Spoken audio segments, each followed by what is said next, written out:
Irfan Hakim memandikan hingga cium sapi yang akan dikurbankan. Ia menjadikan hal tersebut sebagai bentuk perpisahan sebelum sapi itu masuk surga. Selain salat Id, Hari Raya Idul Adha juga lekat dengan berkurban. Sejumlah artis tanah air pun telah menyiapkan hewan untuk dikurbankan. Presenter Irfan Hakim membeli seekor sapi dengan berat 1,3 ton untuk kurban tahun ini. Sapi tersebut bernama Grandong. Grandong mendapat perlakuan spesial dari Irfan. Sapi berwarna hitam itu terlihat dimandikan hingga dicium. Hal itu terekam dalam vlog di YouTube The Hakims. Irfan memberi makan Grandong terlebih dahulu. Selesai makan, Grandong kemudian dibawa ke ruang terbuka untuk dimandikan.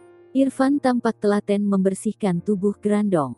Ia menggosok-gosok tubuh Grandong menggunakan rumput sambil disirami air. Meski baru beberapa hari, Irfan mengaku sudah menyayangi Grandong. Ia bahkan mencium wajah Grandong sebagai bentuk perpisahan. Dalam Instagramnya, Irfan juga membuat postingan khusus untuk Grandong.